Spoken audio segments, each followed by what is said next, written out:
Massive game up next for Manchester United, the last game of the Premier League season, and it's the ultimate game. It's come down to the final day of the season. Who would have thought it back when we lost to Burnley, the last Premier League defeat, that we would be in this position even to have a chance of qualifying for the Champions League via the league. It is incredible considering how far Leicester have fallen off and how much better Manchester United have been overall. And Manchester United are obviously going in favourites to claim that Champions League spot, because a draw will mean Manchester United qualify for next season's Champions League. We could also still lose this game and still get Champions League, but we would be reliant on Wolves beating Chelsea, which is a bit unlikely considering Chelsea are fairly decent at home, and you would expect them to probably get at least a draw in that game. So we've got to at least get a draw in this game. But we can't go into this game looking for a draw, because that is a dangerous ball game. That really is. And it is away at Leicester City, but lately they have been woeful. They've got a lot of their players out injured, the likes of Maddison, Chilwell. I think there's 3 of the back 4 are out injured for Leicester, and they looked horrendous against Tottenham, certainly in that first half, and Tottenham won fairly comfortable in that first half. So in that last game, that was away at Spurs though, and Spurs have been better under Jose Mourinho. The football hasn't always been too clever under Jose Mourinho, but they've definitely improved since he's come in. So you would have expected a Jose Mourinho win at home considering how bad Leicester City have been, but we couldn't clinch that spot even with a win against West Ham. So we go into this game. We needed 2 draws from these 2 games to qualify for the Champions League, but 3 points wouldn't have guaranteed, which was crazy to think. But we're going in, if a draw sees us qualify, I want Manchester United to go out there, win the game, hope that Wolves get a result against Chelsea, and then we finish 3rd. That's what I'm hoping for. I think this team probably finishing 3rd is where this team should be. We've made mistakes this season, definitely. I mean, Solskjaer will hand his hand up and admit that he has made mistakes. Players have made mistakes, and we've improved. We've learned from that. He's starting to become ruthless, and things are gradually improving. The team, you look at this team sheet now to what it was all the months ago against Burnley, where we lost 2-0 at home. I can't remember the exact team, but the likes of Phil Jones were playing. I think the likes of Mata, Lingard or Pereira, some of them players were playing. There was no Rashford, there was no Pogba, there was no Fernandes, there was no Greenwood starting the game. And these players just make a massive, massive difference. They really do. And that has been a massive turnaround for Manchester United. Greenwood getting himself another goal the other day. Hopefully he can continue that, and it does look now, because I remember, and I've said this in previous videos, Solskjaer said Greenwood won't be starting 5 consecutive games on the trot this season, but he basically got forced into it. And if he had done that earlier in the season, if Greenwood had been starting pretty much from the start of the Premier League season against Chelsea when we first started, then I think that this could have been a lot easier for Manchester United this season, because he is barely, I mean, in terms of goals per game, it's starts, certainly it's up there with some of the best players in the Premier League. It really is. I think he started about 23 games and scored 17 goals and something like 5 assists. It's absolutely insane, and in terms of minutes, it's insane as well. So if he had started the season, you never know. I mean, he might have had a dip in form, but he hasn't yet had a dip in form. He hasn't. I think he hasn't gone more than 4 games where he's actually featured in. That's not even 90-minute games. Hasn't gone more than 4 games for ages since he last didn't score more than 4 games. I think it's right at the start of the season or something, which is absolutely incredible, and that might have been leaking back to the previous season. So, which is absolutely incredible, because usually a young player does have a dip in form. I mean, we look at the likes of Wayne Rooney when he was here, Anthony Martial, Rashford. They were having dips in form. They were going more than 4 games without a goal, and this guy hasn't even been playing 90 minutes in most of the games.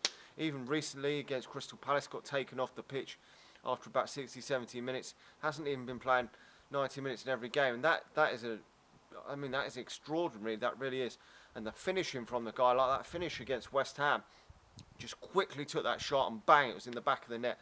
Doesn't give any defenders or goalkeeper chance to block the shot or to save the shot. Just gets the ball at his feet and bang, it's in the back of the net. And he is just a ruthless finisher right now. And he could go on and become a really, really good top goal scorer in the next 3 or 4 years. He really could. And I personally believe that he is the most clinical striker I've seen, an English striker, for a very long time. And we've seen some good goal scorers over the years, and I haven't seen a more clinical one than him in I don't even know when I can't even say when I've seen an England forward that's been that clinical. I haven't, to be honest.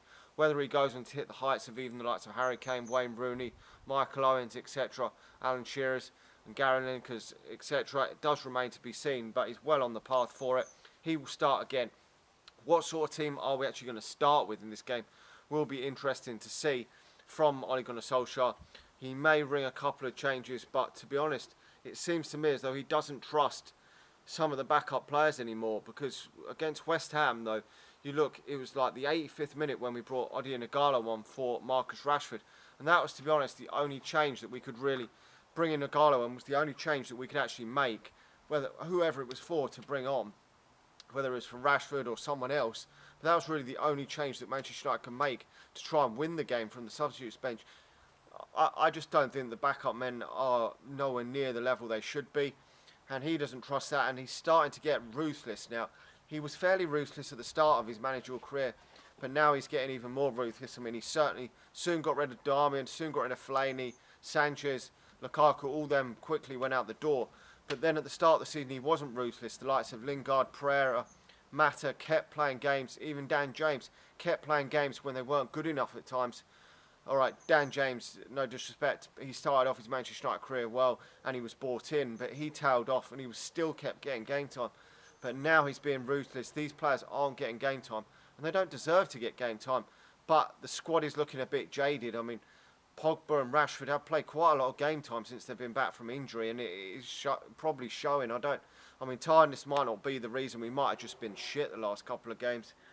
But we don't really have the team to rotate. But if we could get over the line in this game, then that last game isn't for about 6 days or something like that. And we've got a 5-0 lead in that. So we could rotate in that as well. And hopefully players will be a bit more fresh, because we're going to go straight into a new season not too long after this one ends. Now, I think he's going to go with pretty much the strongest lineup he could go with. He's not going to go with Romero in goal, is he? So it will be Dave in net. Back four, I reckon it will be the back four that he's favoured most. I reckon Luke Shaw will come back in. And to be fair, Luke Shaw, we probably have missed Luke Shaw. Although Luke Shaw, I still don't know if Luke Shaw is the dog's bollocks or not. And rumours in the papers are that we might sign another left back. But Brandon Williams, the last couple of games, hasn't been quite good enough. And Luke Shaw's probably been the best left back that we've got. But it's about keeping him fit. It will be Lindelof and Maguire and Wan-Bissaka. And then midfield, it will be Pogba, Bruno and probably Matic. And then the front three that we always... That have been the best front three all season for Manchester United. Greenwood, Marshall and Rashford. And I think Greenwood probably is the key for Manchester United. Again, one or two chances and bang, he could put it in the back of the net. And if he gets... I mean, he could still get 20 goals for Manchester United this season. That's crazy considering he hasn't really, up until, well, before the lockdown, he wasn't even a first regular, was he? He was a squad man. Now he has become a regular, and now he's banging so many goals in. It's crazy to see. Since that, I think he had 10 goals, didn't he, before the lockdown? Now he's got 7 since, which is crazy to think. It really is, considering he's on fire. If he can continue that next season, he could get well over 20 goals next season. Could, potentially, if he stays injury-free, and should definitely get in that England side. Now, Leicester have got a number of players that could cause Manchester United problems in this game. Vardy being the main man, so we've got to keep an eye on him. But I'm hoping that it will work in Manchester United's favour, with the fact that Leicester are going to have to come and have a go at Manchester United, because otherwise, they're going to probably not qualify for the Champions League next season. I mean, barring Wolves you can't rely on Wolves beating Chelsea. I mean, it is potentially a possibility, but you can't rely on it. So Leicester have got to go out, do their job, win the game, and then they will qualify. So it's simple, really. Either side, just get the job done, win the game, then you're in the Champions League. And if Leicester do have a go at Manchester United, with the fact that they've got a bit of a ropey back four, I'm hoping it will play into Manchester United's hands. And when we did play West Ham, I thought we would get the better of them. But West Ham have been playing quite well lately, and Leicester haven't been playing too well. So hopefully that will go into Manchester United's favour. But I'm going to go for Manchester United drawing this game. I think that they're going to struggle, even without the likes of Maddison not playing for Leicester City. I think Manchester United might struggle to win there, but a draw will do. I'm going to go for Manchester United drawing this game 1-1. Let me know your thoughts on the game anyway. Anything I've discussed in this video. How high can Mason Greenwood go? Who's going to be the top goal scorer for Manchester United in the remainder of the season? Will it be Martial or Rashford? I can't see it being Greenwood now unless he goes on in the Europa League and has an absolute storm. But we probably will make a rotation for that game.